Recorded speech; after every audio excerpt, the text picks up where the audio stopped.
Tu n'as pas besoin que la vie soit parfaite pour te sentir épanoui, mais cette vérité inconfortable fait souvent plus mal que ce que nous admettons.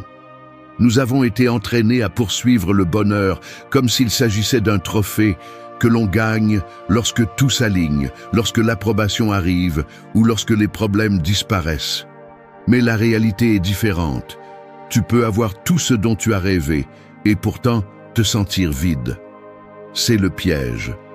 Le bonheur authentique ne se donne pas et ne dépend ni de la chance ni du regard des autres.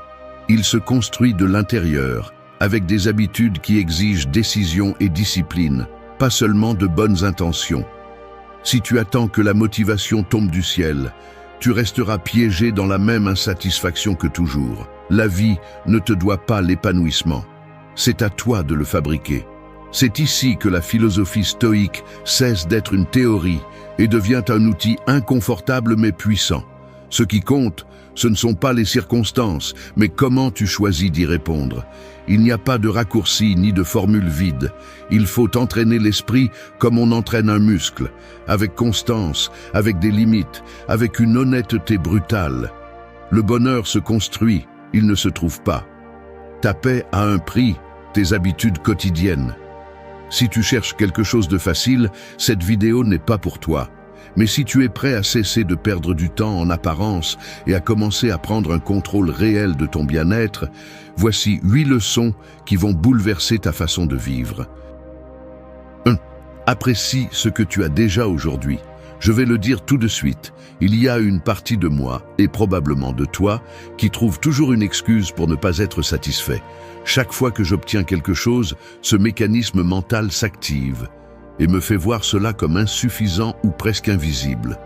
Comme si la vie me devait une version améliorée de tout ce que j'ai. Je réalise le piège, mais je tombe quand même dedans. C'est inconfortable de l'admettre, mais l'insatisfaction est une addiction silencieuse. Elle nous maintient dans une dette émotionnelle constante, comme si nous attendions toujours le prochain dépôt de bonheur pour commencer à vivre vraiment. Et ce qui est le plus frustrant, c'est que nous savons que c'est un piège, mais nous jouons quand même le jeu.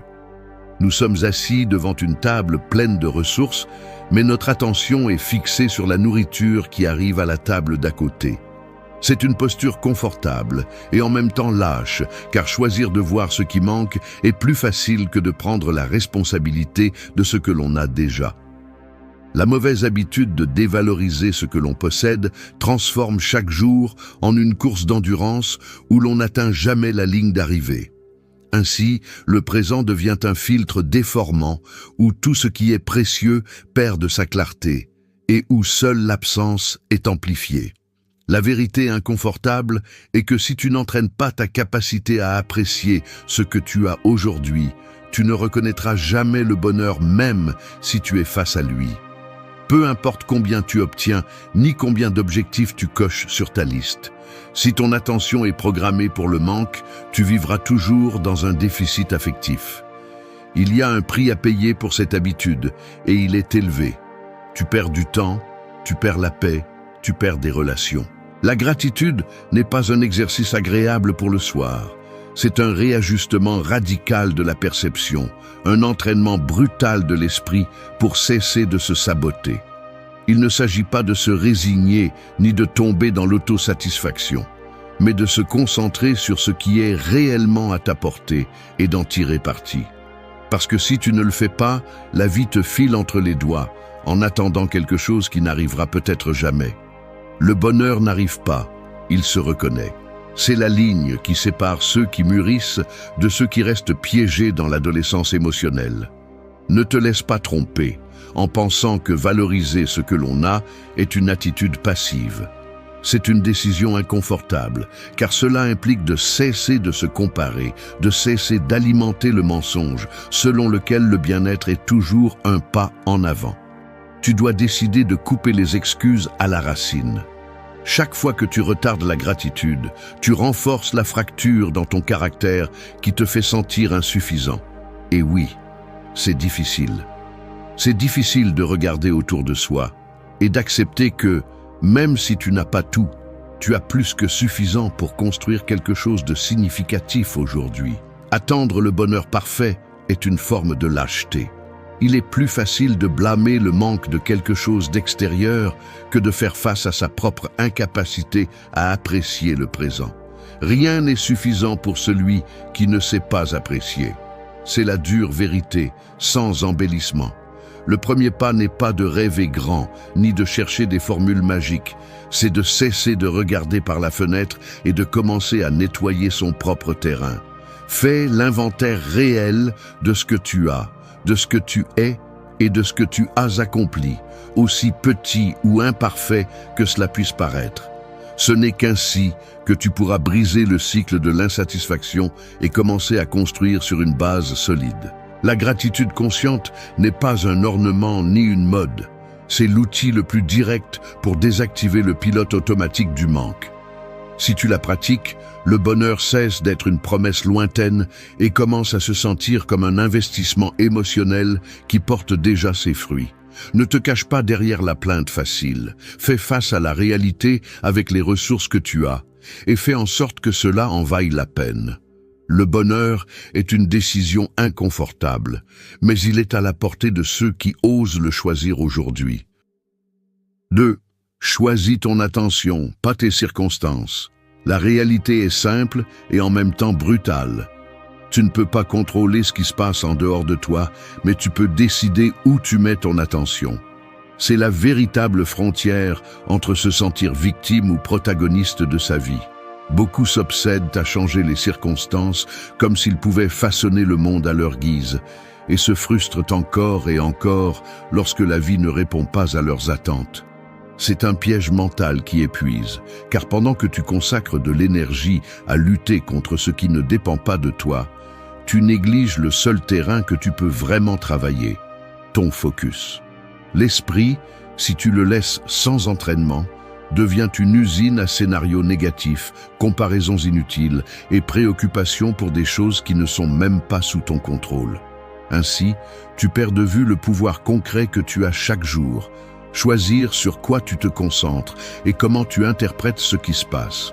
Si tu analyses ton quotidien, tu verras qu'une grande partie de ton anxiété et de ta fatigue ne vient pas des faits, mais de la manière dont tu les traites. Ce n'est pas le manque d'argent, le trafic ou une mauvaise nouvelle qui te draine vraiment, mais comment tu t'engages émotionnellement à ces événements, permettant qu'ils occupent trop d'espace mental. L'erreur la plus fréquente est de croire que tu dois changer l'environnement pour te sentir bien. Mais l'expérience montre que, même en changeant de travail, de ville ou de partenaire, les mêmes schémas d'insatisfaction ont tendance à revenir si tu ne modifies pas ta façon de voir. Les circonstances externes sont variables, toujours changeantes, et si tu les utilises comme base pour ton bien-être, ta stabilité sera toujours fragile. L'attention, en revanche, est un outil que tu peux entraîner et affiner. Il ne s'agit pas de nier la réalité, ni de faire semblant d'être optimiste à bon marché, mais d'apprendre à sélectionner ce qui mérite ton énergie et ce qui ne le mérite pas. La décision stratégique est de cesser d'agir comme si tu étais une conséquence de ton environnement et de commencer à agir comme la cause de ton propre état mental. En pratique, cela signifie observer chaque situation et te demander « cela dépend de moi » ou est complètement hors de mon contrôle. Si tu ne peux rien faire pour le changer, lâcher prise est un acte d'intelligence. Si tu peux influencer, agis, mais sans te concentrer sur le résultat externe, plutôt sur la qualité de ta réponse. C'est ici que l'attention devient ta ressource la plus précieuse. Chaque fois que tu choisis de t'arrêter et de rediriger ton attention vers tes actions, tes valeurs ou tes apprentissages, tu cesses d'être prisonnier des circonstances. Le bien-être ne réside pas dans ce qui se passe, mais dans la façon dont tu choisis de l'expérimenter. Beaucoup pensent que porter attention à ce qu'ils peuvent contrôler est se résigner ou se contenter. Mais c'est tout le contraire.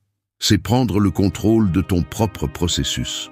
Cela ne signifie pas ignorer la douleur ou les difficultés, mais cesser d'alimenter la narration d'impuissance qui te paralyse. L'esprit a besoin d'un guide, et si ce n'est pas toi, l'environnement le sera. Là où tu mets ton attention, là grandit ta vie. C'est la différence entre survivre et vraiment vivre. Lorsque tu entres dans ce mode de fonctionnement, les crises cessent d'être des menaces absolues et deviennent des opportunités d'entraînement mental. La conséquence directe de choisir ton attention est une vie beaucoup plus légère et résiliente. Tu n'es plus à la dérive des changements externes, ni ne te noies chaque fois que quelque chose tourne mal. Tu commences à remarquer que tu as des réserves d'énergie qui auparavant s'échappaient dans des préoccupations ou des comparaisons sans sens. Ta paix ne dépend plus des fluctuations extérieures, mais d'une décision consciente et quotidienne. Le véritable contrôle ne concerne pas le monde, mais ton regard. C'est la racine du bonheur authentique, la liberté de décider à quoi tu donnes de l'espace et ce que tu laisses de côté. Ton attention est l'investissement le plus important de ta vie. Si tu l'oublies, tu restes piégé dans le cycle de la plainte et de l'impuissance. Si tu le pratiques, tu retrouves ton pouvoir et tu cesses d'être un spectateur passif de ta propre histoire. 3. Protège ton énergie mentale chaque jour. L'esprit fatigué devient ton pire ennemi. Il suffit de t'observer un jour ordinaire. Tu traînes ton corps d'un côté à l'autre. Mais ce qui pèse le plus, ce ne sont pas les épaules ni les jambes, mais cette sensation de saturation intérieure qui t'accompagne même lorsque tu es assis en silence. Tu lèves les yeux et ton regard ne se fixe plus de la même manière.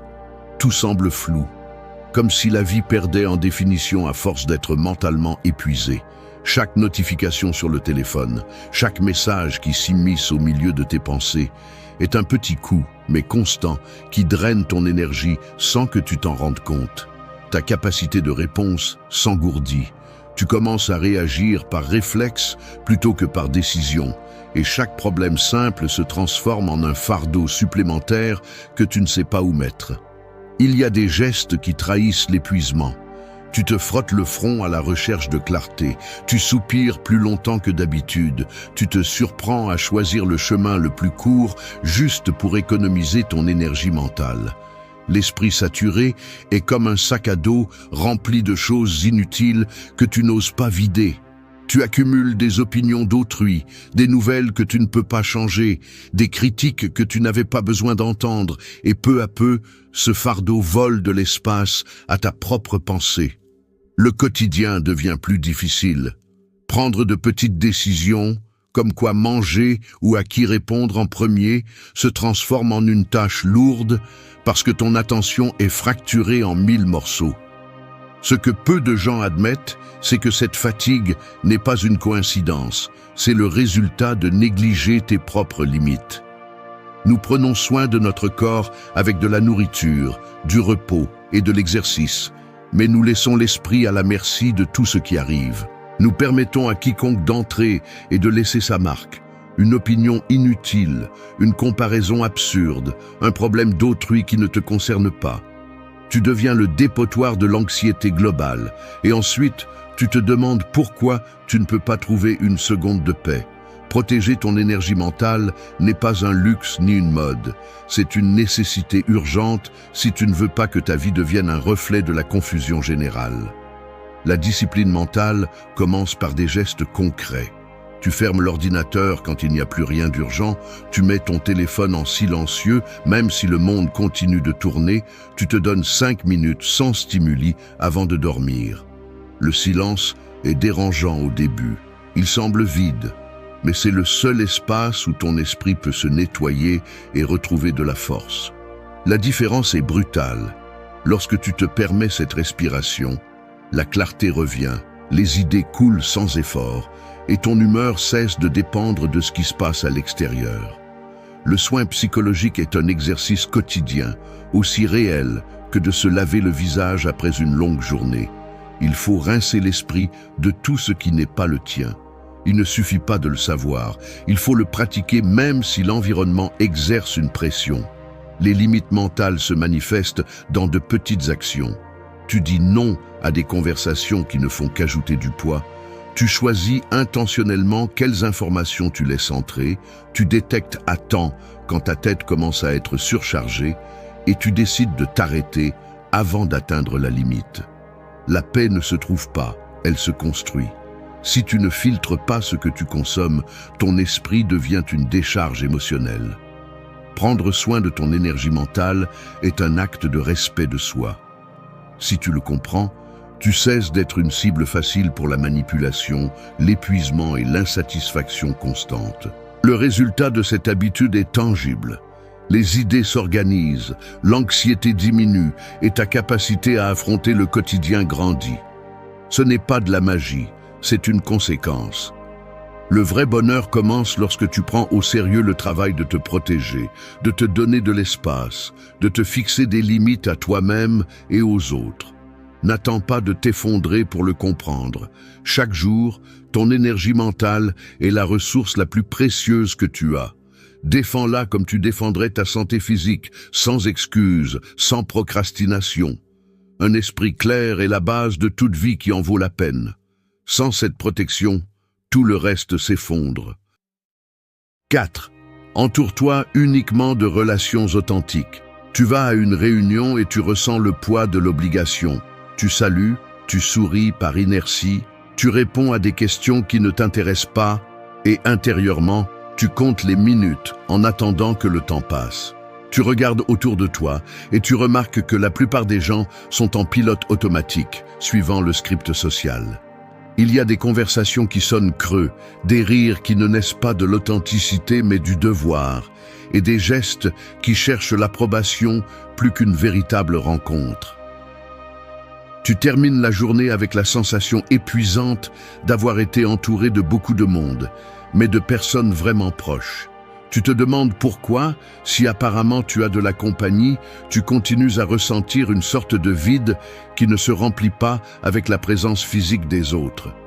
Il y a quelque chose qui ne colle pas, une sorte de dette émotionnelle qui s'accumule, plus tu t'efforces de t'intégrer dans des cercles où la connexion réelle est rare. L'esprit apprend vite à survivre dans ces environnements. Tu développes de petites stratégies pour te protéger, comme feindre de l'intérêt, éviter les sujets profonds ou rire pour ne pas détonner. Mais à long terme, ce mécanisme d'adaptation a un coût. Tu commences à te méfier de ton propre jugement, tu doutes de ce que tu ressens, et tu te demandes si le problème vient de toi pour ne pas savoir profiter de la superficialité. L'inconfort t'oblige à mettre un masque. Tu adoucis tes opinions, tu caches tes véritables intérêts, et tu deviens expert dans l'art de ne déranger personne. C'est une sorte d'auto-exil dans ta propre vie sociale. La paradoxe est brutale, car plus tu t'efforces de plaire à tout le monde, plus tu t'éloignes de la connexion avec toi-même. Être entouré de beaucoup de monde n'est pas la même chose que de se sentir accompagné. Cette phrase est facile à oublier lorsque le bruit du social te distrait du travail de fond que tu as à faire. Au fond, ce qui épuise le plus, ce n'est pas la quantité de contacts, mais le manque de vérité dans ces liens. Les relations superficielles drainent parce qu'elles exigent de l'énergie sans rien rendre de solide. Tu deviens un fournisseur d'attention, de validation et de bonne humeur, mais tu reçois rarement une compréhension authentique ou un soutien réel. L'épuisement n'est pas physique, il est psychologique. Le prix à payer pour maintenir des relations vides est que tu finis par douter de ta propre valeur. Une partie de toi s'habitue à demander la permission d'exister, à chercher toujours l'acceptation des autres comme si c'était la seule façon valable de te sentir en paix. C'est un cycle que nous normalisons. Nous nous disons qu'il vaut mieux avoir quelque chose que d'être seul, même si ce quelque chose est parfois une collection de liens faibles qui ne servent qu'à masquer la peur de l'isolement. Analyser cela fait mal, car cela oblige à remettre en question le type de relation que tu as permis dans ta vie. Il ne s'agit pas de devenir hermétique ni de rejeter tout le monde, mais de reconnaître que la qualité de tes liens impacte directement ton bien-être. Le bonheur authentique ne survit pas dans des environnements où tu dois feindre pour être accepté. Il a besoin de l'oxygène de l'honnêteté, de l'écoute réelle, du soutien qui ne se négocie pas chaque fois que tu échoues ou que tu ne réponds pas aux attentes. Les relations authentiques sont celles qui te défient à grandir, mais qui te soutiennent aussi dans tes moments les moins brillants. La présence de l'authenticité est le meilleur filtre émotionnel. Quand tu le comprends, tu commences à exiger moins de quantité et plus de profondeur. Le conflit interne survient lorsque tu réalises que lâcher des liens vides implique de traverser une période d'inconfort et de solitude. La peur de te retrouver sans personne est réelle et a une racine biologique. Nous sommes programmés pour rechercher l'appartenance. Mais la maturité émotionnelle consiste à choisir avec qui tu te relies, même si cela signifie réduire le cercle et affronter le silence pendant un certain temps. Apprendre à identifier qui apporte quelque chose et qui ne fait que prendre de la place est un acte de courage. C'est inconfortable, oui, mais c'est le seul moyen de cesser d'être otage de dynamiques toxiques et de commencer à construire un environnement où tu peux être toi-même sans demander pardon. La décision de t'entourer uniquement de relations authentiques n'est ni confortable ni instantanée, mais elle est indispensable. Elle t'oblige à revoir tes propres limites, tes peurs du désaccord et ta tendance à te contenter de ce qui est. C'est une taille émotionnelle. Tu laisses aller des connexions qui pèsent, même si cela fait mal, et tu ouvres de l'espace pour la possibilité de liens plus sains. Il ne s'agit pas de perfection, mais d'honnêteté.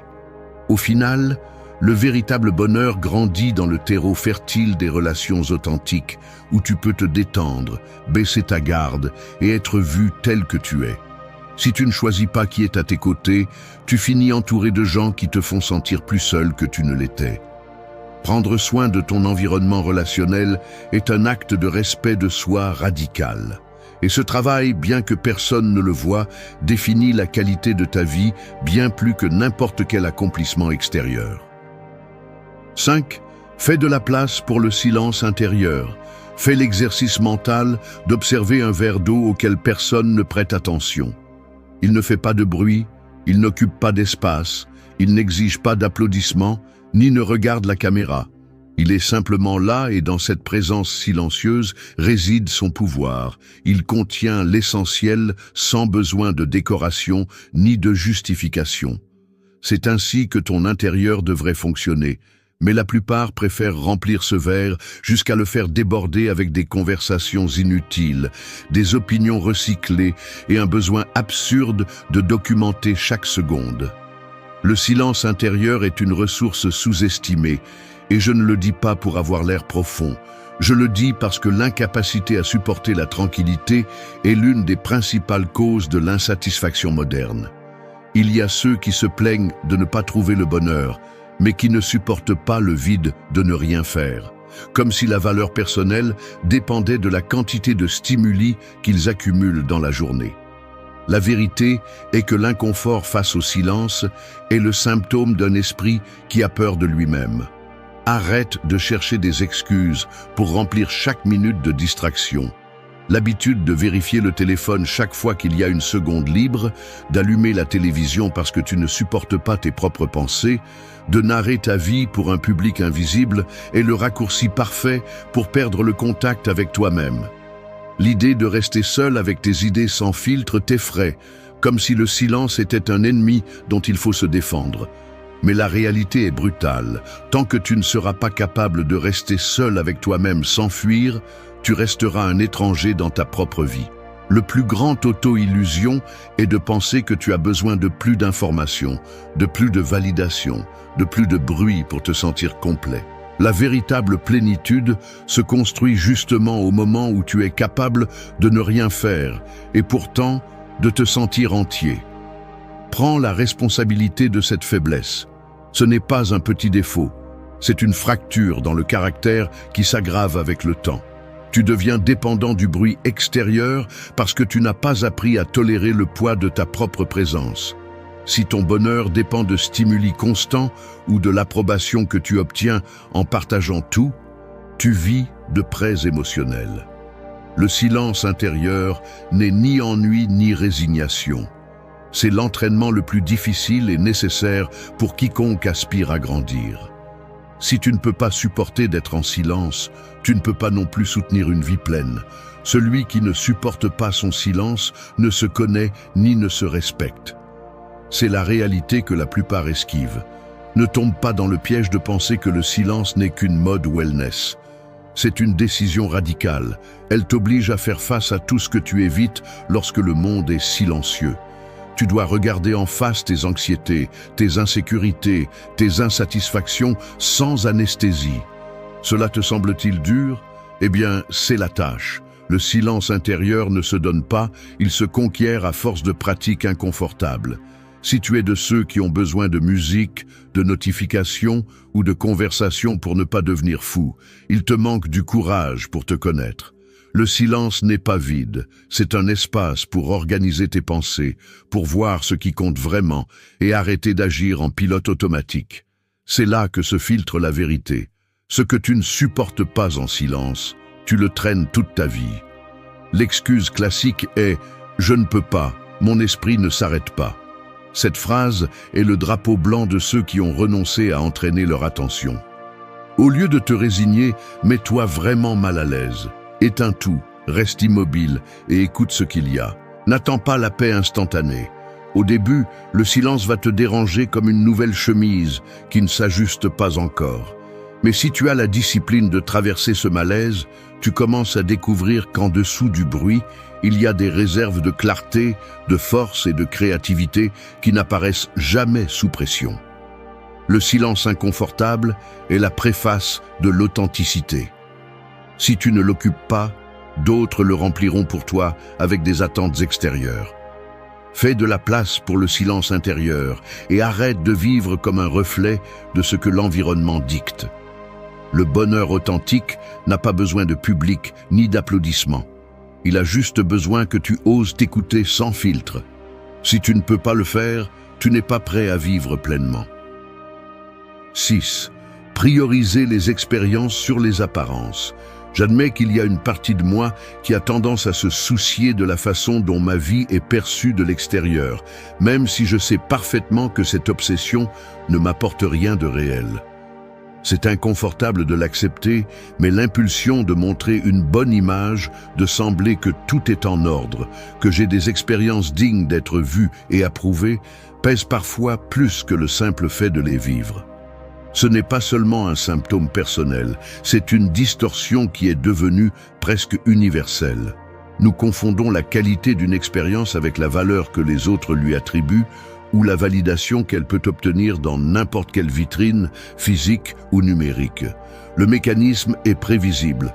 Plus je suis préoccupé par le fait de documenter ce que je fais, moins je suis présent dans ce qui se passe réellement. Et le pire, c'est qu'à la fin de la journée, la satisfaction que je recherche à l'extérieur se transforme en une dette intérieure qui ne se règle jamais complètement. Lorsque je priorise l'apparence sur l'expérience, je tombe dans une sorte de jeu de mirage. J'investis du temps, de l'énergie et de l'attention à fabriquer une version de la réalité qui ne correspond pas toujours à ce que je ressens. Le résultat est une fracture silencieuse entre ce que je vis et ce que je montre. Le paradoxe est que plus je m'efforce de projeter une image concrète, moins je me sens authentique à l'intérieur. Le piège est subtil. Je commence à mesurer la qualité de mes journées en fonction du potentiel qu'elles ont à être partagées ou admirées, et non par ce qu'elles m'apportent réellement. Cela devient un cycle addictif, car chaque fois que je cède à la pression de documenter ou d'embellir mes moments, je renforce l'idée que la valeur est à l'extérieur de moi. Ce qui compte, ce n'est pas comment on te voit, mais comment tu le vis. Cette phrase, bien que simple, fait la différence entre un bonheur de vitrine et une plénitude réelle. Analyser l'origine de ce mécanisme est inconfortable mais nécessaire. Il y a une racine profonde dans l'insécurité, dans le besoin d'appartenir, dans cette peur primitive d'être exclu de la tribu. Mais il y a aussi un composant de paresse émotionnelle. Il est plus facile de chercher une reconnaissance immédiate que de construire une satisfaction interne à long terme. Le problème est que cette dynamique te rend dépendant du jugement des autres et te vole l'opportunité d'expérimenter la vie de l'intérieur vers l'extérieur. Lorsque le focus est mis sur l'approbation, tu cesses de te demander si ce que tu fais te nourrit réellement, si l'expérience a du sens pour toi ou si elle ne fait que marquer des points dans un compte social invisible. Tu commences à perdre ton propre jugement, à te déconnecter de ce que tu apprécies réellement et tu deviens prisonnier de l'attente collective. La conséquence directe de vivre ainsi est la superficialité émotionnelle. Les moments semblent moins intenses, les joies durent peu et la mémoire se remplit d'images sans substance. Le bonheur devient fragile car il dépend de facteurs que tu ne peux pas contrôler. La comparaison est inévitable et tu perds toujours, car dans le jeu des apparences, personne ne montre ses fractures, seulement les réussites, les voyages, les sourires retouchés. Les apparences ne comblent jamais le vide intérieur. C'est la phrase que tu devrais te rappeler chaque fois que tu ressens la tentation de sacrifier une expérience réelle pour un applaudissement virtuel. La sortie, bien qu'inconfortable, est stratégique. Commencer à décider consciemment où tu investis ton attention lorsque tu vis quelque chose d'important et être brutalement honnête avec toi-même, sûr pour qui tu le fais. Cela implique de renoncer à la narration selon laquelle tu as besoin de témoins pour valider ta joie et d'accepter que la profondeur d'une expérience ne se mesure que par l'impact qu'elle a sur ton caractère et non sur ton profil public. Il faut du courage pour cesser de chercher un public et commencer à chercher un sens personnel. Cela signifie, dans la pratique, oser vivre des moments sans les documenter, profiter sans penser à la photo, construire des souvenirs qui n'ont pas besoin d'être vus pour exister. Si tu parviens à prioriser l'expérience sur l'apparence, tu récupères le pouvoir sur ton bien-être émotionnel et tu cesses d'hypothéquer ton bonheur au jugement éphémère des autres. La plénitude réelle ne se montre pas, elle se vit, et si tu n'oses pas la choisir, tu finiras par vivre pour les yeux des autres, jamais pour toi. 7. Sois actif dans votre propre bonheur. Le bonheur ne viendra pas frapper à votre porte. Si vous restez assis à attendre que la vie soit juste, les jours passeront et la seule chose que vous récolterez sera une frustration accumulée. La plupart se déplacent par routine, exécutant des tâches en mode automatique, comme si la plénitude était la récompense finale après des années de sacrifices silencieux. Mais la réalité est dure. Rien d'important ne se produit sans votre participation active. Le bonheur authentique exige du mouvement, de la décision et un type d'effort qui est souvent inconfortable. Il ne suffit pas de désirer des jours meilleurs, ni de répéter des phrases motivantes. Vous devez vous impliquer dans votre propre processus, même si cela fait mal ou désarme de vieilles habitudes. Le bien-être n'est pas une conséquence passive, c'est une conquête quotidienne, et seuls ceux qui osent cesser d'attendre des instructions l'obtiennent. Regardez autour de vous. Les gens traversent la rue en regardant leur téléphone, mâchent leur déjeuner sans savourer, répondent par monosyllabes et avancent sans s'arrêter pour se demander si le jour qu'ils vivent leur appartient vraiment. Les gestes deviennent mécaniques, le regard s'éteint et l'énergie se dilue dans des tâches qui n'apportent rien de réel. Dans ce paysage se distingue la personne qui, bien qu'elle soit fatiguée, s'oblige à revendiquer de petits moments d'authenticité. Cela se remarque dans des détails précis. Quelqu'un qui interrompt la plainte automatique pour remercier pour le café chaud, celui qui choisit de sortir marcher même s'il n'en a pas envie, ou celui qui éteint l'écran pour vraiment écouter une conversation. Ce ne sont pas de grands gestes héroïques, mais des décisions inconfortables qui marquent un avant et un après. Le bonheur est une action, pas un accident. Cette phrase devrait vous accompagner chaque jour. Être actif dans votre propre bonheur implique de cesser de déléguer votre bien-être aux autres ou au hasard. C'est se lever le matin et, avant de se laisser entraîner par les urgences des autres, se demander ce que vous pouvez faire aujourd'hui pour ajouter du bien-être à votre vie. Ce n'est pas de l'égoïsme, c'est une responsabilité émotionnelle. Il y a des jours où la fatigue pèse et la tentation de se résigner est forte, mais c'est justement là que se mesure le caractère. La personne qui décide de prendre en charge, même avec des gestes minimes, commence à transformer son expérience. Il n'est pas nécessaire d'avoir des réponses parfaites. Il faut de la volonté pour agir, pour ajuster ce qui est à votre portée et accepter ce que vous ne pouvez pas modifier.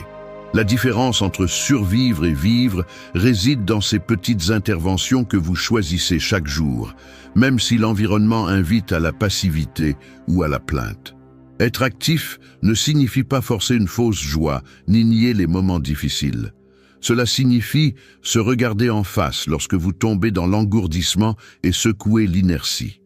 C'est apprendre à détecter ces schémas qui vous poussent à l'immobilisme, la procrastination, l'autocompassion, le victimisme, et prendre la décision inconfortable de les interrompre. C'est consacrer du temps à ce qui vous nourrit, même si personne d'autre ne le comprend ou ne le valide. Cela peut être aussi simple que de réserver une demi-heure pour lire sans distraction, préparer un repas que vous appréciez ou avoir une conversation honnête que vous avez reportée. Ces actions, petites mais répétées, construisent la structure interne sur laquelle repose la plénitude. Personne ne vivra pour vous ce que vous n'osez pas chercher. C'est la ligne qui sépare une vie vécue de l'intérieur d'une existence traînée par l'environnement. Rester immobile est l'option facile, mais aussi la plus coûteuse en termes d'insatisfaction. La véritable maturité consiste à accepter que le bonheur n'apparaît pas, il se construit. Cela implique des efforts, mais aussi de la liberté. Chaque fois que vous choisissez de bouger, même d'un pas, vous reprenez le pouvoir sur votre expérience. Vous vous entraînez à ne plus être victime des circonstances et vous devenez l'auteur de votre propre histoire. Ce n'est pas une promesse de bonheur permanent, c'est une garantie de sens. Le bien-être n'est pas le résultat d'une attente, mais le fruit d'une participation. Si vous n'assumez pas ce rôle actif, tout le reste est réduit à un simulacre. L'essentiel est ceci: le bonheur ne s'attend pas, il se fabrique. Décidez aujourd'hui de commencer à le construire avec les actions qui sont à votre portée. Personne d'autre ne le fera pour vous. 8. Faites de la plénitude une pratique quotidienne. La plénitude est une discipline, pas une coïncidence. C'est la vérité qui dérange le plus et que nous voulons le moins accepter, car cela implique de cesser d'attendre des moments spéciaux et de commencer à fabriquer du sens dans le quotidien. L'esprit a le vice de remettre à plus tard le bien-être. Il se convainc que la vie sera pleine lorsque certains signaux arriveront, lorsque tout sera calme, lorsque des conditions idéales seront réunies. Mais ce « lorsque » est un horizon qui n'est jamais atteint si tu n'ajustes pas le focus. Le mécanisme interne le plus dangereux est de croire que la plénitude est un résultat, pas une pratique. Tant que tu maintiens cette croyance, tu te condamnes à voir le bonheur comme un visiteur sporadique et non comme une façon d'habiter tes jours. Je me rends compte que, si je n'entraîne pas cette discipline, mon esprit joue contre moi. Il existe une sorte de résistance interne à m'engager dans le bien-être quotidien, comme si c'était un privilège qui ne m'appartenait pas, ou comme si reconnaître le bon était trahir une dette envers la souffrance. Ce conflit émotionnel est réel. Une partie de soi s'accroche à la fatigue, au découragement ou au drame parce qu'elle s'est habituée à vivre là. Cela demande du courage de briser cette inertie et de choisir, en toute conscience, de construire la plénitude, au lieu de répéter des schémas de manque. Il ne s'agit pas de croiser les doigts, mais d'exercer l'inconfort quotidien de choisir le bien-être même si l'environnement invite au contraire. La plénitude s'entraîne, elle ne se hérite pas. Cette phrase devrait être tatouée dans l'esprit de quiconque cherche à changer son histoire. L'obstacle le plus grand est le confort de la plainte. Il est facile de s'installer en pilote automatique et de laisser l'esprit recycler les vieux arguments. Qu'il manque de temps, que l'environnement n'aide pas, que personne ne comprend l'effort. Mais la vérité est qu'il y a toujours une micro-décision disponible, celle de pratiquer la gratitude, celle de lâcher prise sur ce que tu ne peux pas contrôler, celle de prendre soin de ton esprit comme d'une ressource vitale, celle de sélectionner les relations avec rigueur, celle de vraiment plonger dans ce que tu fais. Je parle d'habitudes qui, appliquées tous les jours, érodent lentement la tendance à l'insatisfaction et génèrent un type de bien-être qui ne dépend d'aucune circonstance spéciale. Le plus grand auto-illusion est de penser qu'il suffit de comprendre cela une fois. La réalité est que la plénitude se construit à force de répétitions inconfortables. de revenir à choisir ce qui ajoute, même si aujourd'hui c'est plus difficile qu'hier. Je reconnais qu'il y a des jours où tout semble un effort inutile, où la fatigue mentale et la pression extérieure invitent à se laisser aller. Mais c'est justement là que se distingue celui qui pratique la plénitude de celui qui l'attend seulement. Ce n'est pas que l'inconfort disparaisse, c'est que la décision d'ajouter du bien-être devient une partie de ton caractère, pas un caprice de l'humeur. La plénitude quotidienne ne repose pas sur de grands gestes, mais sur des détails inconfortables. Arrêter la pensée négative avant qu'elle ne prenne de l'ampleur. Abandonner la comparaison automatique, protéger ton énergie même si on te traite d'égoïste, maintenir le silence intérieur même si cela t'incommode. La plénitude commence là où l'excuse s'arrête. Je le vérifie encore et encore lorsque je choisis d'agir au lieu de pleurer. La pratique quotidienne consiste à investir en toute conscience dans ce qui te construit réellement. Ce n'est pas un acte héroïque ni une promesse de perfection, c'est une attitude de respect de soi. Le bien-être se renforce comme un muscle, et chaque jour où tu choisis de le maintenir, même un peu, tu changes en profondeur la relation que tu as avec toi-même et avec le monde. Il n'y a pas de raccourci, seulement de la discipline mentale et émotionnelle, appliquée même dans les jours gris. Au final, la plénitude n'est pas une destination spectaculaire, mais une façon d'être dans le monde qui se maintient avec des habitudes inconfortables et des décisions claires. Si tu attends la plénitude comme on attend une récompense, tu vas rester sur le seuil toute ta vie. Si tu la pratiques, même si ce n'est pas parfait, le changement réel n'arrive jamais par accident ni par des coups de chance, et survivre une année de plus ne signifie pas que tu as progressé. Il y a une vérité inconfortable que beaucoup préfèrent ignorer. Ta vie ne se transforme pas par des promesses publiques, mais par les habitudes que tu entretiens dans la solitude, quand personne ne te regarde. On nous a vendu l'idée qu'il suffit de désirer ou de décréter un avenir différent, mais 2026 ne t'attendra pas et n'aura pas de compassion si tu arrives aussi faible, distrait ou amer qu'auparavant. Si tu ne trains pas ton caractère, si tu ne maîtrises pas tes émotions, si tu ne mets pas d'ordre en toi-même, alors ta réalité sera la conséquence inévitable de ce que tu tolères en privé.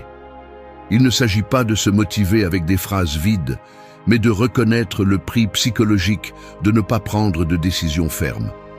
Chaque jour que tu retardes ta croissance, tu augmentes la dette intérieure que tu devras payer plus tard, et la vie facture toujours des intérêts élevés.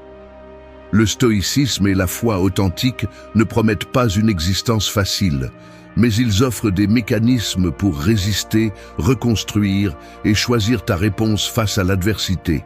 Si tu veux arriver en 2026 avec un but et une conscience, tu dois cesser de négocier avec tes excuses et commencer à construire une base intérieure qui ne dépende pas du climat extérieur. Personne ne viendra te sauver de toi-même. Ce que tu fais en privé définit ce que tu vaux en public. 1. Construisez des habitudes avant de rechercher des résultats. La vérité est celle-ci. Vous ne construirez rien de durable tant que vous resterez obsédé par des résultats immédiats. Si votre premier geste chaque matin est de vérifier combien votre vie a changé depuis hier, vous avez déjà perdu. On vous a vendu l'idée que la transformation se mesure par l'impact visible, par les chiffres, par les applaudissements, par la sensation de progrès instantané. Mais c'est faux. La réalité est beaucoup plus inconfortable. Ce qui compte, c'est ce que personne ne voit, ce que vous répétez chaque jour, même si cela ne vous apporte aucune récompense rapide.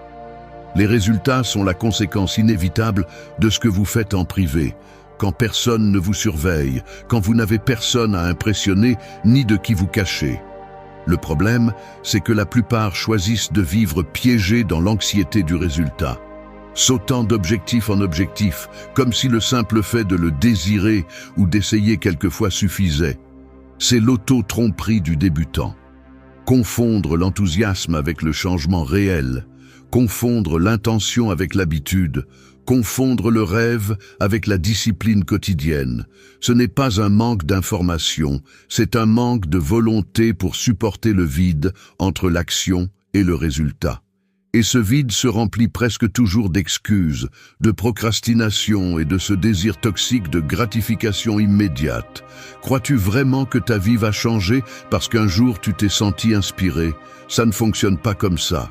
Ça n'a jamais fonctionné ainsi. Je te le répète.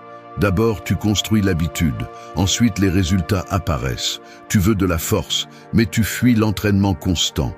Tu veux de la paix, mais tu ne supportes pas le silence inconfortable de ton propre esprit. Tu veux un but, mais tu refuses l'inconfort de la constance. Il n'y a pas de raccourci. Le résultat n'est jamais la cause, c'est l'effet. Ce qui importe, c'est ce que tu fais quand personne ne te regarde, pas ce que tu publies ni ce que tu prêches. Le véritable caractère se forge dans la répétition, dans la routine qui semble insignifiante, dans cette série de petites décisions qui ajoutent ou retirent à ta vie réelle. Les habitudes sont la structure invisible de ton destin. Cette phrase, tu dois la garder à l'esprit chaque jour, surtout lorsque tu te surprends à chercher des excuses pour ne pas faire ce qu'il faut. Les personnes faibles abandonnent parce qu'elles ne voient pas de changements immédiats. Elles renoncent parce qu'elles n'ont pas compris que la véritable transformation est un processus lent, presque imperceptible, inconfortable et souvent solitaire. Ce qui te freine, ce n'est pas le manque de capacité, mais le manque de discipline pour soutenir l'effort sans avoir besoin d'applaudissements ni de promesses de succès à court terme. Chaque fois que tu choisis de sauter une action minimale parce que aujourd'hui ça ne fait pas de différence, tu accumules une dette envers toi-même. Une dette qui se transforme ensuite en frustration, en ressentiment, en ce sentiment amer que rien ne change et que tout pèse plus lourd. Le stoïque et l'homme de foi s'accordent sur ce point. Ta vie se définit par ce que tu soutiens jour après jour, pas par ce que tu rêves dans l'euphorie d'un moment. Ce que tu sèmes en secret, tu le récoltes en public, mais il faut être prêt à semer même s'il n'y a pas de signe de germination, même si tout semble identique. Si tu ne supportes pas la lenteur de la croissance, tu ne mérites pas non plus la solidité des résultats. Ne négocie pas avec ta discipline, fais ce que tu dois faire. C'est la seule formule. Arrête de mendier des changements spectaculaires et commence à respecter les petits engagements.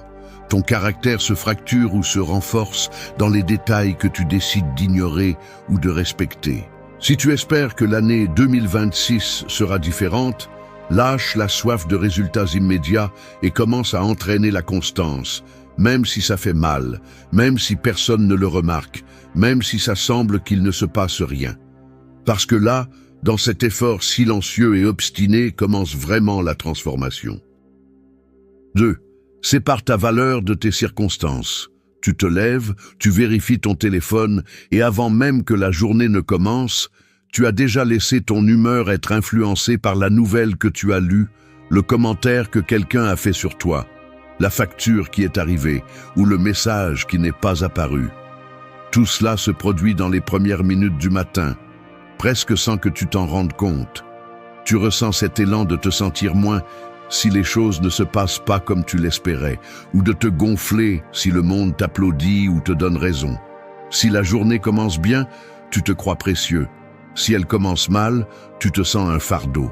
Et là se trouve l'erreur que tu répètes sans t'en apercevoir. Tu remets le contrôle de ta valeur à des facteurs que tu ne peux pas seulement contrôler, mais qui changent chaque jour, parfois chaque heure. Tu as appris à associer qui tu es à ce qui se passe à l'extérieur, comme si ta dignité était en jeu chaque fois que le monde tourne. Peu de choses t'épuisent, autant que ce piège mental.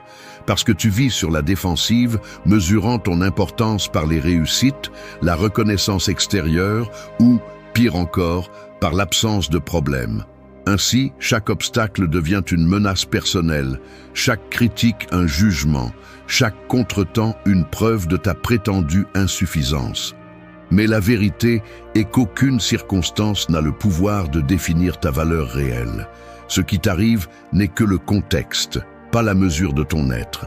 Lorsque tu t'identifies à la crise ou au succès, tu deviens un otage émotionnel de ce que tu ne peux pas contrôler. Tout t'affecte trop parce que tu n'as pas établi de frontières internes claires entre ce que tu es et ce que tu traverses. Chaque fois que tu laisses une mauvaise nouvelle ou un regard d'autrui te démoraliser, il y a derrière une croyance plus profonde, que tu ne vaux que lorsque tout est en ordre, lorsque les choses se passent comme tu l'as prévu, lorsqu'il n'y a ni échec ni déception. Mais cette idée est une condamnation à l'anxiété et à la frustration. Le mécanisme est subtil. Tu cherches constamment validation, approbation, tout signe que tout va bien. Et tu te punis lorsque l'environnement ne répond pas comme tu le souhaites. Le résultat est une vie où il te manque toujours quelque chose, ou où tu crains toujours de perdre ce que tu as. Une vie où tu confonds l'estime de soi avec le résultat immédiat. C'est là que commence la véritable fracture interne. Séparer ta valeur de tes circonstances est un exercice de brutale honnêteté. Cela exige que tu t'observes sans filtre, que tu reconnaisses combien de fois tu as agi uniquement pour éviter de te sentir moins, combien de fois tu as cessé d'essayer par peur du rejet, combien de fois tu as laissé un mauvais jour te faire douter de toi-même. Comprendre cela ne signifie pas devenir indifférent ni nier le poids de ce qui se passe, mais apprendre à mettre chaque chose à sa place. Ce qui t'arrive parle du monde, de la vie, des variables externes. Ce que tu es dépend de la manière dont tu choisis de répondre, de la dignité avec laquelle tu te soutiens, même lorsque personne ne te comprend ou ne te reconnaît. Tu n'es pas le solde de tes comptes, ni le résumé de tes erreurs, ni les applaudissements que tu reçois. Tu es ce que tu soutiens en silence lorsque le reste du monde ne regarde pas. Il faut cesser de demander à l'environnement de confirmer ta valeur. Il faut cesser de négocier ton estime de soi avec les hauts et les bas du quotidien. Ta valeur est un point fixe, pas une monnaie qui se négocie selon la marée. Lorsque tu le comprendras vraiment, tu cesseras de vivre sur la défensive et tu commenceras à agir depuis la conviction, non depuis la peur. La seule approbation dont tu as besoin est celle que tu te donnes lorsque tu sais que tu as agi avec intégrité, même si personne ne le remarque. C'est la ligne que tu ne dois pas franchir. Ne vends jamais ta dignité pour un peu de tranquillité momentanée. La valeur personnelle ne dépend pas de ce qui se passe à l'extérieur, mais de la force intérieure avec laquelle tu soutiens tes principes lorsque personne ne te remercie. Choisis d'être maître de toi, pas esclave des circonstances. 3. Maîtrise tes émotions, ne réagis pas par impulsivité. Je confesse quelque chose dont je ne suis pas fier. J'ai laissé mes émotions décider pour moi plus de fois que je ne voudrais l'admettre. Il est inconfortable de découvrir qu'en dépit de toute la théorie, du contrôle de soi que l'on prêche en public, il suffit d'un geste malheureux, d'une nouvelle inattendue, d'un mot mal placé pour que l'esprit se dérègle et que le corps agisse avant de penser.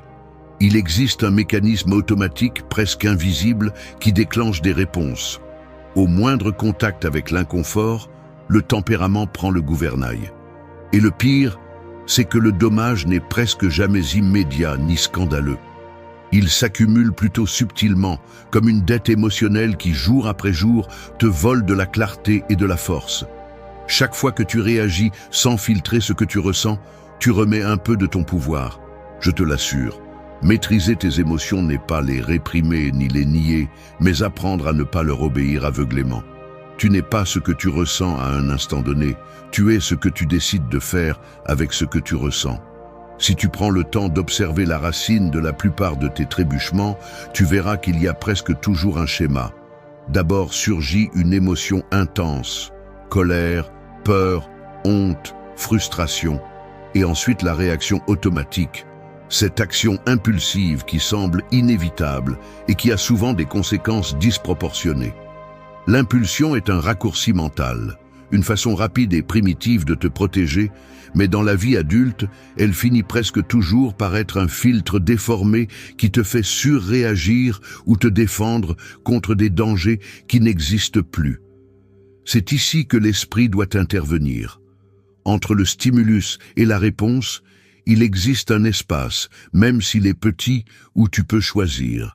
C'est le territoire de la véritable liberté. Rester là, même 5 secondes, est l'entraînement le plus exigeant et le moins spectaculaire de tous. Personne ne le voit, personne ne l'applaudit. Mais c'est là que se définit ton caractère. La plupart des gens vivent convaincus que « c'est comme ça que je suis » est une justification suffisante pour toute réaction. Mais cette résignation est une concession dangereuse.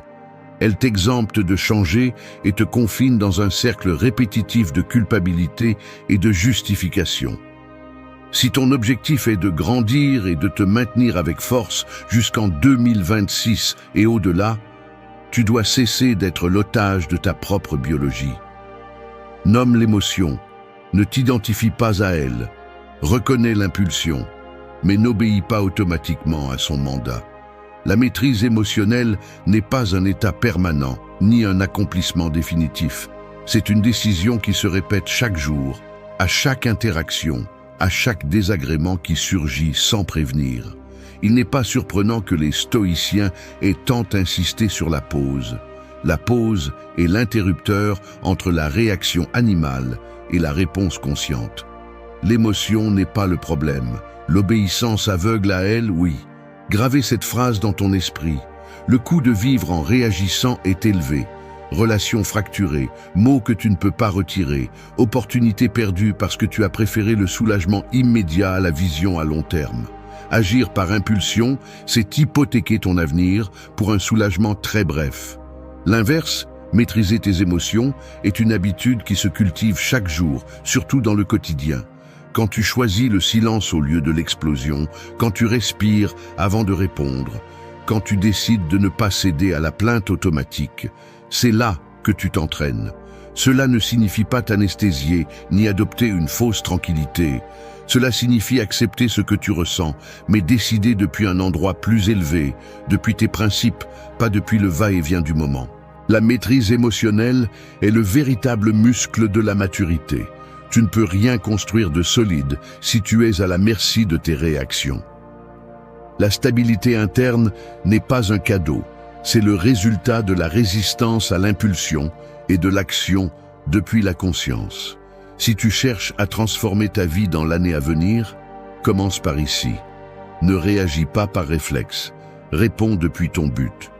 Choisis d'être la cause, pas l'effet. 4. Fais ce qui est juste, même sans motivation. Parfois, faire ce qui est juste ressemble beaucoup à porter un seau d'eau en montée pendant que tout le monde se repose à l'ombre. Il n'y a pas de public, pas de musique épique, même pas de brise rafraîchissante. Juste le poids dans tes bras et la certitude que le chemin est long, monotone, répété 1000 fois et que personne ne le remarquera. Là, à ce moment où la motivation s'évapore et qu'il ne reste que l'effort brut et silencieux, c'est là que le caractère se mesure vraiment. Les gestes les plus petits, redresser une chaise que tu n'as pas renversée, répondre avec respect même si tu n'en as pas envie, accomplir une tâche même si ton corps te demande d'abandonner, deviennent des épreuves quotidiennes d'intégrité. La motivation est cette lueur fugace qui apparaît de temps en temps, comme une étincelle dans l'obscurité. Mais la véritable transformation se produit lors des jours gris, quand il n'y a rien qui pousse, sauf ta propre décision de faire ce qui est juste. Si tu regardes de près les gens que tu admires, tu vas remarquer un détail. Ce ne sont pas des personnes qui attendent l'humeur parfaite pour agir. Ils ne dépendent pas du climat émotionnel, ni de l'enthousiasme matinal. Ils avancent par engagement, pas par caprice. Leurs routines sont remplies d'actes minimaux et silencieux. Se lever à l'heure convenue, terminer ce qu'ils ont commencé, faire face quand c'est inconfortable, tenir leurs paroles, même si cela leur coûte. Ce sont des décisions qui ne séduisent personne, qui ne reçoivent pas d'applaudissements, mais qui, avec le temps, construisent une base interne inébranlable. Faire ce qui est juste sans motivation est ce qui sépare ceux qui ne font que fantasmer sur le changement de ceux qui le réalisent vraiment. Fais le même si tu n'en as pas envie. Cette phrase vaut plus que n'importe quel conseil motivationnel, car la vie réelle n'attend pas que tu sois inspiré. Il y a une erreur courante. Penser que tu dois d'abord ressentir pour agir ensuite. Mais le corps et l'esprit peuvent travailler contre tes meilleures intentions. Certains jours, Tu te lèveras avec la sensation que rien n'a de sens, avec le moral à plat et la fatigue collée au visage. Ces jours-là, l'habitude est ton seul refuge. La discipline agit comme un mécanisme qui soutient quand tout le reste échoue. Il ne s'agit pas de devenir un automate froid, mais de comprendre que l'engagement est plus fort que l'humeur. Ta parole, ton devoir, ta promesse pèsent plus que n'importe quel élan passager. La constance est le muscle invisible qui te sauve lors des jours de vide. Il y a des gestes qui semblent insignifiants. Répondre avec gentillesse quand tu préférerais le silence. Terminer ce rapport même si personne ne le lit. Prendre une décision éthique même si personne ne la célèbre. Mais chacune de ces actions laisse une empreinte interne. C'est comme investir dans un compte dont seul toi connais le solde. Quand le moment difficile arrivera, quand la vie te demandera des comptes, cette réserve d'intégrité silencieuse est la seule chose qui te soutient. Fais ce qui est juste, même sans témoin. C'est la véritable mesure du caractère. Dans la pratique, cela signifie se lever du canapé quand tu préférerais t'enfoncer, demander pardon même si l'orgueil crie, maintenir l'ordre quand le découragement règne. Tu ne cherches pas de motivation, tu cherches de la cohérence. Tu n'attends pas d'approbation, tu cherches le respect de soi. Le monde est rempli de gens qui n'agissent que lorsqu'il y a des spectateurs. L'extraordinaire est de faire ce qui est juste en privé, quand personne ne te voit et que rien ne t'y oblige. Entraîne-toi à être ce genre de personne. Celle qui s'acquitte de ses devoirs, même si cela fait mal. Celle qui honore sa parole, même si elle se retrouve seule. Celle qui choisit le devoir, plutôt que le confort. La motivation est un visiteur qui va et vient. La discipline est le maître de la maison. Si tu apprends à agir sans dépendre de l'élan émotionnel, tu deviens indestructible à l'intérieur.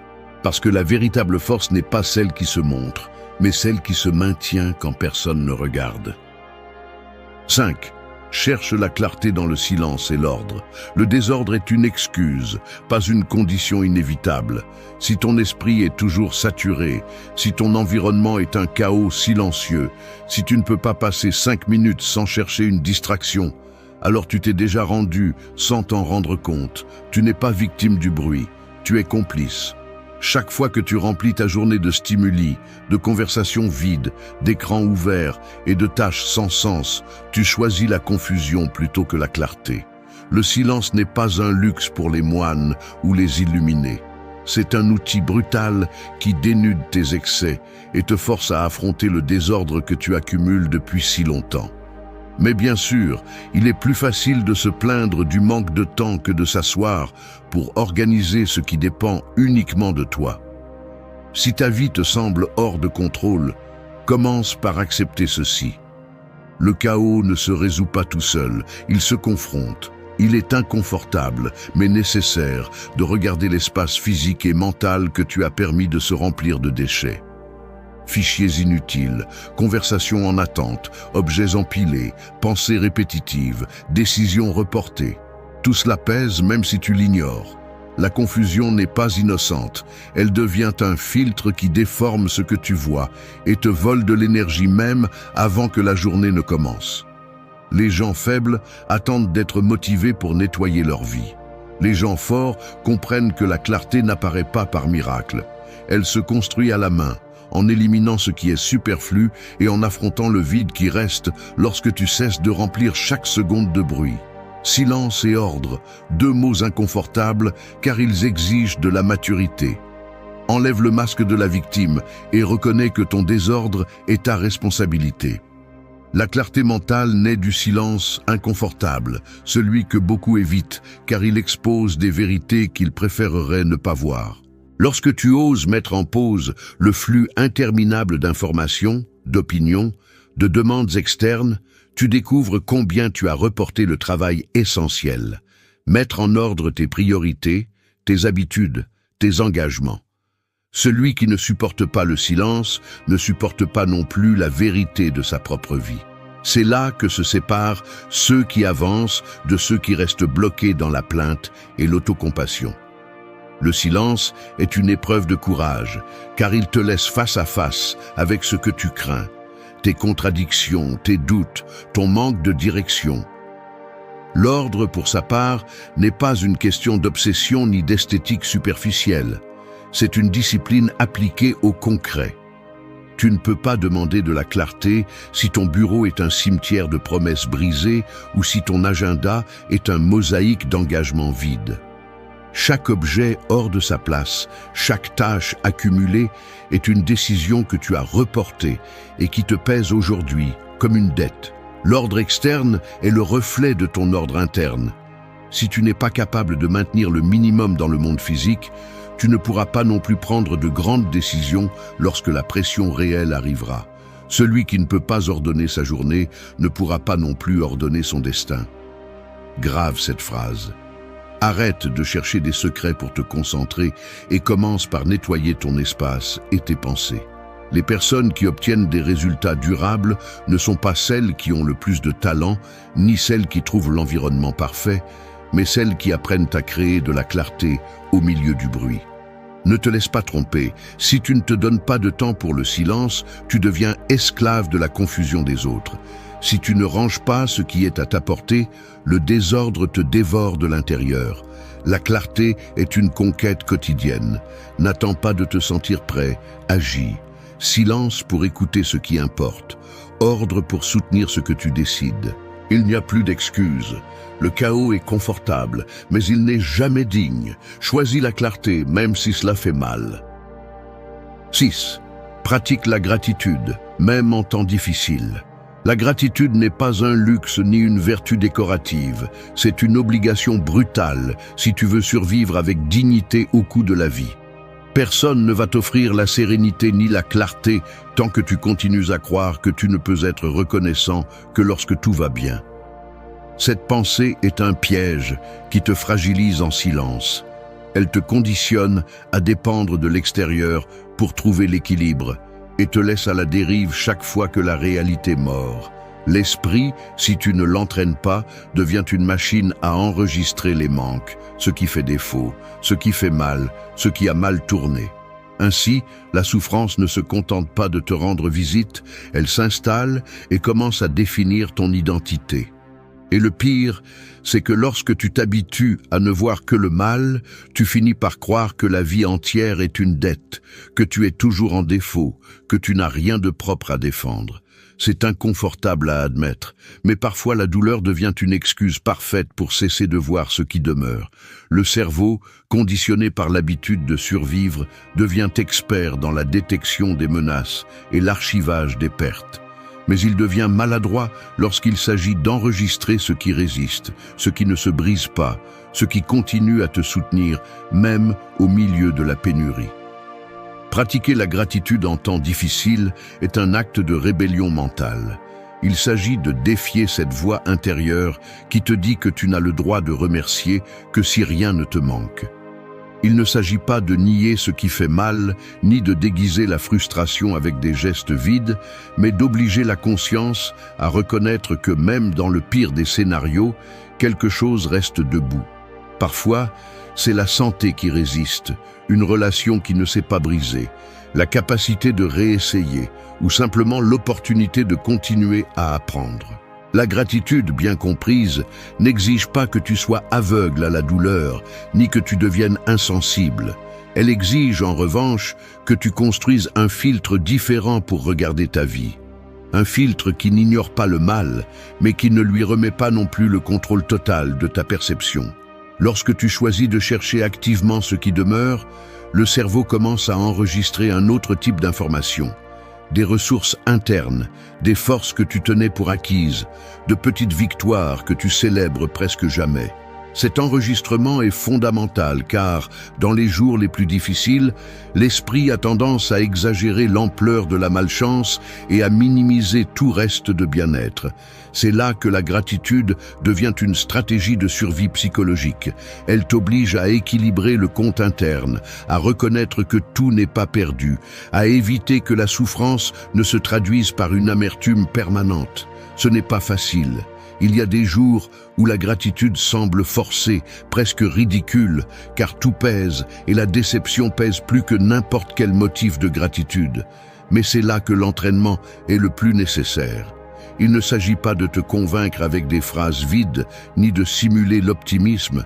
Il s'agit de confronter l'habitude de ne voir que ce qui manque et de t'obliger, même si c'est difficile, à enregistrer ce que tu as encore. La gratitude est une discipline, pas un sentiment. Quand tu comprends cela, tu cesses d'attendre que la vie soit parfaite pour commencer à remercier et tu commences à le pratiquer comme un acte conscient, presque comme une défense contre l'épuisement émotionnel. Le danger de vivre sans gratitude est que la douleur finit par déformer ton caractère. Tu deviens dur, méfiant, incapable de reconnaître les ressources qui te restent. La gratitude, en revanche, est le muscle qui te garde flexible, capable de résister sans te briser. Ce n'est pas une concession à la souffrance. C'est une façon de reprendre le contrôle sur ce que tu penses et ressens. Si tu veux arriver à 2026 avec quelque chose de plus que des cicatrices, tu dois entraîner l'habitude de remercier même ce qui semble minime. Car là, dans cet acte silencieux et obstiné de reconnaître ce qui soutient encore ta vie, se forge la véritable résilience. La plainte est un puits, la gratitude, une échelle. 7. Définissez un but qui transcende l'immédiat. Vous êtes assis devant l'ordinateur, avec l'agenda du jour ouvert et une longue liste de tâches devant vous. Tout est urgent, tout semble réclamer votre attention, mais au fond, il y a une gêne qui ne s'éteint pas, la sensation que même si vous complétez chaque point, rien de tout cela n'a vraiment d'importance. Vous vous arrêtez un moment, regardez l'écran et vous demandez pourquoi. Après tant d'efforts et tant de mouvements, la vie continue de sembler superficielle, comme si vous étiez piégé dans une répétition sans sens. C'est le scénario où la plupart se perdent, confondant activité avec but et vitesse avec direction. Le problème est structurel. Nous vivons obsédés par la résolution de l'immédiat, par l'extinction des incendies, mais nous ne prenons jamais le temps ni le courage de nous demander pourquoi nous soutenons tout cet effort. Il ne s'agit pas seulement d'avoir des objectifs, mais de savoir si ces objectifs construisent réellement quelque chose qui en vaut la peine. Sans un but qui transcende l'urgent, tout ce que vous faites finit par devenir une succession de tâches vides, accumulant de la fatigue au lieu de sens. La première erreur est de croire que le but est une révélation magique qui apparaît du jour au lendemain, ou qu'il suffit d'avoir une motivation vague pour résister à l'épuisement. Mais le but est une décision, pas une inspiration. C'est le résultat de regarder votre vie avec froideur et de vous demander ce qui vaut la peine d'être soutenu lorsque les circonstances ne favorisent pas et que l'environnement ne récompense pas. Le mécanisme est clair. Lorsque vous vivez uniquement pour résoudre l'immédiat, votre énergie se disperse, votre morale dépend de petits succès sans importance et votre patience s'épuise rapidement. Ainsi, vous commencez à sentir que rien ne vous remplit, que tout est répétition, que les jours vous échappent sans laisser de traces. Ce qui manque n'est pas d'énergie ni de temps. Ce qui manque, c'est la direction. Vous n'avez pas défini pourquoi vous vous levez chaque jour, au-delà de répondre à ce qui est attendu de vous. Sans but, la fatigue est double et le sens est nul. Gravez cette phrase avant de vous habituer à vivre en mode automatique. Analysez les conséquences de vivre sans transcendance. Chaque petite frustration semble insupportable. Chaque obstacle prend des dimensions de tragédie et toute critique vous abat parce que vous n'avez pas de base interne qui justifie l'effort. Le but fonctionne comme un filtre. Il vous aide à décider ce qui vaut la peine d'être soutenu et ce qui n'est que bruit. Si vous ne définissez pas un pourquoi qui va au-delà du plaisir immédiat ou de la reconnaissance externe, vous devenez une proie facile pour la dispersion, la plainte et l'épuisement. Il ne s'agit pas de chercher une mission grandiose, ni d'inventer une narration héroïque. Il s'agit d'identifier ce qui, même dans les pires jours, continue d'avoir du sens pour vous, ce qui justifie la constance, même lorsque personne ne le reconnaît. Le but n'est pas une récompense, c'est un choix qui exige de vous que vous vous mainteniez avec discipline, lorsque tout vous invite à lâcher prise. Le sens ne se trouve pas, il se construit. Cette phrase est clé lorsque vous sentez que tout pèse plus que cela ne devrait. La racine de nombreux abandons est celle-ci. Les gens n'ont pas connecté leur effort quotidien avec quelque chose qui transcende le résultat immédiat. C'est pourquoi ils abandonnent au premier signe de fatigue. C'est pourquoi ils sautent d'objectif en objectif sans s'engager dans quoi que ce soit. Définir un but est l'antidote contre la fatigue existentielle. C'est l'encre qui vous empêche de vous laisser emporter par le courant de l'urgent. Lorsque vous avez clairement défini le pourquoi, vous pouvez supporter le vide et la lenteur, car vous comprenez que l'effort n'est pas seulement pour aujourd'hui, mais pour quelque chose de bien plus grand. Ici, la décision est stratégique. Vous devez choisir chaque jour si vous travaillez seulement pour survivre ou pour construire quelque chose qui vous transcende. La vie perd de son poids lorsqu'il n'y a pas de motif solide derrière chaque action. Le but est le muscle invisible qui soutient la persévérance. Si vous parvenez à le définir, vous cessez de courir sans but et commencez à avancer avec direction. Celui qui vit uniquement pour l'immédiat finit épuisé et vide. Celui qui définit un pourquoi trouve de la force même dans la routine. 8. Choisis de grandir chaque jour, sans excuse. Je confesse que pendant longtemps, j'ai utilisé le prétexte de la fatigue, de l'épuisement ou du manque d'opportunités pour rester au même endroit. Je me voyais dans le miroir chaque matin, je remarquais le geste prématurément fatigué, le dos un peu voûté par le poids invisible des décisions reportées. Et pourtant, je justifiais chaque paralysie par des explications brillantes.